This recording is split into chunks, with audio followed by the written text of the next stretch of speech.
Hello, ഇന്ന് നമുക്ക് സ്നേഹബന്ധങ്ങളെ കുറിച്ചിട്ടും സംസാരിക്കാം. പലതരത്തിലുള്ള സ്നേഹബന്ധങ്ങൾ ഉണ്ടാവാം.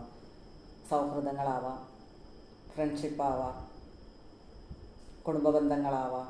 ഇതിലൊക്കെ പല തരത്തിലുള്ള സ്നേഹബന്ധങ്ങൾ ഉണ്ടാവും. ഇത്തരം സ്നേഹബന്ധങ്ങളൊക്കെ യാഥാർത്ഥ്യമാണോ അതോ കപടമാണോ, അതൊന്നും തിരിച്ചറിയാതെയാണ് നമ്മൾ പലപ്പോഴും അത്തരം ആൾക്കാരെ അല്ലെങ്കിൽ അത്തരം ബന്ധങ്ങളിലൊക്കെ നമ്മൾ ഏർപ്പെടുന്നത്. ആർക്ക് നമ്മോട് സ്നേഹമുണ്ട്, ആർക്ക് നമ്മോട് സ്നേഹമില്ല എന്നൊന്നും നമുക്ക് മുൻകൂട്ടി തിരിച്ചറിയാനോ മുൻകൂട്ടി പറയാനൊന്നും പറ്റില്ലല്ലോ. നമ്മൾ അനുഭവങ്ങളിലൂടെയല്ലേ പിന്നെ അത്തരം സ്നേഹങ്ങളൊക്കെ സത്യമാണോ മിഥ്യയാണോ എന്നൊക്കെ നമ്മൾ തിരിച്ചറിയാം. നമ്മൾ അനുഭവിക്കുന്ന സ്നേഹങ്ങളിൽ പലതും കപടമാണെന്ന് നമ്മൾ അനുഭവത്തിൽ കൂടെ മാത്രമേ പാഠം പഠിക്കുന്നുള്ളൂ. മുൻകൂട്ടി നമുക്ക് തിരിച്ചറിയാൻ ഒരിക്കലും കഴിയില്ല. പലരുടെ സംസാരങ്ങളും പലരുടെയും പെരുമാറ്റങ്ങളൊക്കെ അത്തരം നല്ല രീതിയിലുള്ളതായിട്ട് നമുക്ക് തോന്നും. പക്ഷെ കൂടെ കൂടെ അവരെക്കുറിച്ച് നമ്മൾ അറിയുമ്പോഴും അവരെ മനസ്സിലാക്കുമ്പോഴും അവർ നമ്മളോട് പെരുമാറുന്നതൊക്കെ കാണുമ്പോൾ നമ്മൾ വ്യക്തമായിട്ട് മനസ്സിലാക്കും ഓരോരുത്തരെ കുറിച്ചിട്ടും. അപ്പോഴാണ് നമ്മൾ അതിലെ ചതിയും വഞ്ചനയും കാപട്യമൊക്കെ നമ്മൾ തിരിച്ചറിയുക. നമുക്ക് അനുഭവങ്ങൾ വരുമ്പോൾ മാത്രം. നമുക്ക് അനുഭവങ്ങൾ ഉണ്ടാവണമെങ്കിലോ കുറേ സമയം അല്ലെങ്കിൽ കുറേ കാലങ്ങൾ തന്നെ നമ്മൾ അതിന് വേണ്ടിയിട്ട് കാത്തിരിക്കും വേണ്ടി വരും. ഒരു ദിവസം 2 ദിവസം കൊണ്ടൊന്നും ഒരാളെ നമുക്ക് പെട്ടെന്ന് മനസ്സിലാക്കാൻ പറ്റില്ലല്ലോ. മാസങ്ങളെ കൊണ്ടും വർഷങ്ങളെ കൊണ്ടൊക്കെയാണ് നമ്മൾ ഓരോരുത്തരെയും തിരിച്ചറിയുക. അപ്പോൾ അതിലുള്ള യാഥാർത്ഥ്യവും കപടത്തരങ്ങളും ഒക്കെ നമ്മൾ അപ്പോൾ മാത്രമാണ് തിരിച്ചറിയുക. നമ്മളെല്ലാവരും മനസ്സിലാക്കുകയും തിരിച്ചറിയുകയൊന്നും ചെയ്യാത്ത ചില കാര്യങ്ങളാണ്. ഒരാളിൽ നിന്നും സ്നേഹമാണെങ്കിലും സൗഹൃദമാണെങ്കിലും ബഹുമാനമാണെങ്കിലും പിടിച്ചു വാങ്ങാൻ സാധിക്കുന്ന ഒന്നല്ല. അവർ അറിഞ്ഞുകൊണ്ട് നമുക്ക് സമ്മാനിക്കേണ്ടതാണ്. അത് അവരുടെ മനസ്സിലുണ്ടെങ്കിൽ മാത്രമേ നമുക്ക് ലഭിക്കുള്ളൂ. അല്ലാതെ നമ്മളോട് ഒട്ടും താല്പര്യം ഇല്ലാത്ത ഒരാളടുത്തുനിന്ന് നമുക്ക് അത്തരം ഒരു സൗഹൃദമായിക്കോട്ടെ, ഒരു ബഹുമാനമായിക്കോട്ടെ, സ്നേഹമായിക്കോട്ടെ എങ്ങനെ ലഭിക്കും? ഇതൊക്കെ നമ്മൾ മനസ്സിലാക്കേണ്ട ചില കാര്യങ്ങളാണ്. നമ്മുടെ പല ശരികളും നമുക്ക് ശരിയാണെന്നും നല്ലതാണെന്നും തോന്നും. പക്ഷെ മറ്റുള്ളവർക്ക് നമ്മുടെ ശരികൾ ശരിയാണെന്ന് തോന്നും. അവർക്കും നമ്മളെപ്പോലുള്ള അനുഭവങ്ങൾ ഉണ്ടാകുമ്പോൾ മാത്രമാണ് നമ്മളുടെ ശരികളെക്കുറിച്ച് അവർക്ക് മനസ്സിലാവുള്ളൂ. അതുപോലെ തന്നെയാണ് കേട്ടോ, സ്വന്തം താല്പര്യങ്ങൾക്ക് മുൻതൂക്കം കൊടുക്കുന്ന ഒരാൾക്കും മറ്റുള്ളവരെ സ്നേഹിക്കാനും അവരുടെ കാര്യങ്ങൾക്ക് പരിഗണന കൊടുക്കാനും ഒരിക്കലും സാധിക്കില്ല. അവർക്ക് അവരുടെ കാര്യങ്ങൾ മാത്രമായിരിക്കും താല്പര്യം. മറ്റുള്ളവരുടെ കാര്യങ്ങൾക്കൊന്നും ഒരു വിലയും ഒരു കൽപ്പിച്ചിട്ടുണ്ടാവില്ല. അത്തരം ആളുകൾക്ക് മറ്റുള്ളവരെ സ്നേഹിക്കാനോ പരിഗണിക്കാനോ ഒന്നും ഒരിക്കലും സാധിക്കില്ല. അവർക്ക് അവരുടെ കാര്യം സ്വന്തം കാര്യം എന്ന് മാത്രമുള്ള ഒരു കാഴ്ചപ്പാട് മാത്രമേ ഉണ്ടാവുള്ളൂ. അത് എത്ര മാറ്റാൻ ശ്രമിച്ചാലും മാറുകയില്ല. അവർ അത് ശീലിച്ചു കഴിഞ്ഞ കാര്യമാണ്.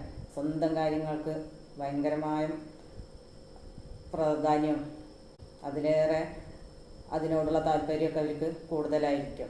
അപ്പോൾ അത്തരക്കാരെ നമ്മൾ മാറ്റിയെടുക്കാനോ അവർ മാറാനൊന്നും ഒരിക്കലും തയ്യാറാവില്ല. അത്തരം മനസ്സിൽ നിന്ന് ഒരിക്കലും ഒരു സ്നേഹം ആരും പ്രതീക്ഷിക്കുകയും ചെയ്യരുത്. അത്തരം ആൾക്കാരോട് ഉള്ള കൂട്ട് തന്നെ നമ്മൾ വേണ്ടാന്ന് വെക്കുന്നതായിരിക്കും നല്ലത്. കാരണം അവർക്കൊരിക്കലും നമ്മളെ കൂടെ ചേർത്ത് നിർത്താനോ നമ്മുടെ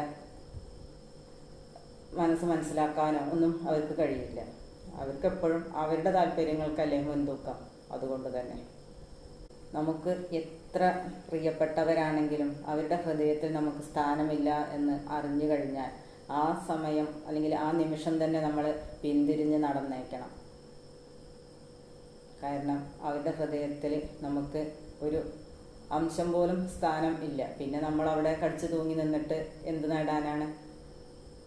പിന്നെ ബാക്കിയുള്ള ആ ഒരു കാലം കൊണ്ട് നമ്മൾ അനുഭവിക്കാവുന്നതിൻ്റെ പരമാവധി വേദനകൾ അനുഭവിക്കുക എന്ന് മാത്രമേ ഉണ്ടാവുള്ളൂ. അപ്പോൾ ഇഷ്ടമില്ലാത്ത ഹൃദയങ്ങളിൽ നിന്ന് നമ്മൾ പിന്തിരിഞ്ഞ് നടക്കുക തന്നെ ചെയ്യുക.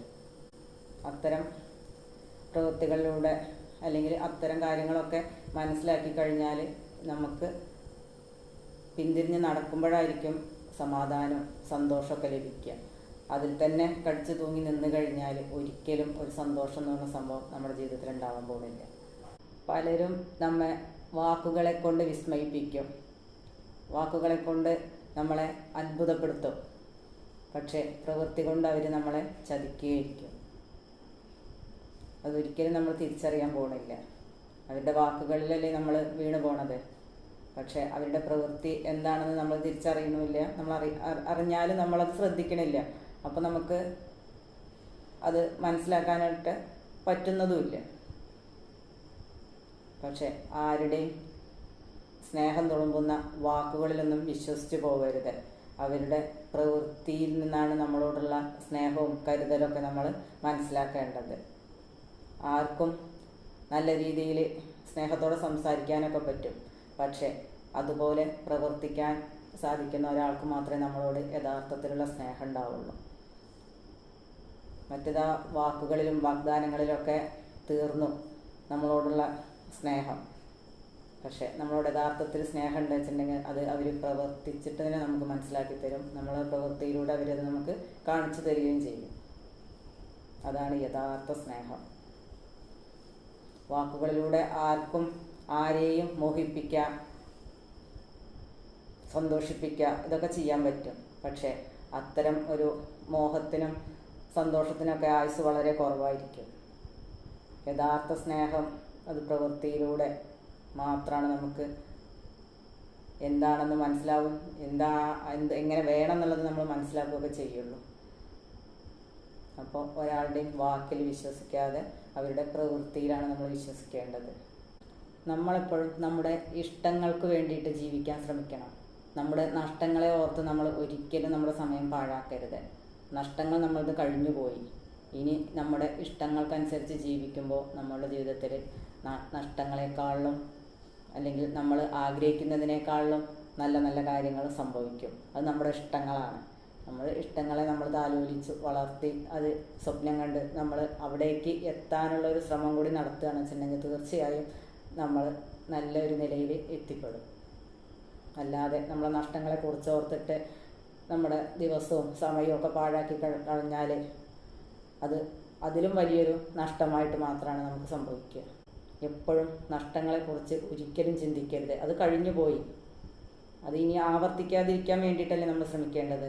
അപ്പോൾ നമ്മൾ നമ്മുടെ ഇഷ്ടങ്ങളെ കൂട്ടുപിടിച്ച് നമ്മുടെ സ്വപ്നങ്ങളെ താലോലിച്ച് നാളേക്ക് വേണ്ടി നമുക്ക് എന്ത് ചെയ്യാൻ പറ്റും, നാളെ എന്താവാൻ പറ്റും, നാളെ എന്തൊക്കെ ചെയ്യാൻ പറ്റും എന്നുള്ള അത്തരം കാര്യങ്ങളെ കുറിച്ച് നമ്മൾ സ്വപ്നം കാണുകയും ചിന്തിക്കുകയും അതിനുവേണ്ടി പരിശ്രമിക്കുകയൊക്കെ ചെയ്യുമ്പോൾ നാളെ എന്നുള്ളൊരു സ്വപ്നത്തിൻ്റെ ഒപ്പം നമ്മുടെ ജീവിതത്തിൻ്റെ നല്ലൊരു ദിവസം തന്നെ നമുക്ക് കിട്ടും. അപ്പോൾ ജീവിതത്തിൽ എല്ലാവരും നല്ല നല്ല പ്രതീക്ഷകൾ സൂക്ഷിക്കുകയും നല്ല നാളേക്ക് വേണ്ടിയിട്ട് പ്രവർത്തിക്കുകയും നല്ലൊരു ലൈഫ് എൻജോയ് ചെയ്യാൻ വേണ്ടിയിട്ട് ശ്രമിക്കുകയും ഒക്കെ ചെയ്യുക. നമ്മുടെ സ്വപ്നങ്ങൾ തന്നെയാണ് നമ്മുടെ ജീവിതവും സന്തോഷവും ഒക്കെ. സ്വപ്നം കാണാൻ കഴിയുന്ന ഒരു മനസ്സിൽ മാത്രമേ സന്തോഷം ഉണ്ടാവുള്ളൂ. അപ്പോൾ എല്ലാവർക്കും നല്ലൊരു ലൈഫ് ഉണ്ടാവാൻ ആശംസിക്കുന്നു. അപ്പോൾ ഇന്നത്തെ ടോപ്പിക്ക് ഇത്രയൊക്കെ ഉള്ളൂ. നാളെ മറ്റൊരു വീഡിയോ ആയിട്ട് വീണ്ടും കാണാം.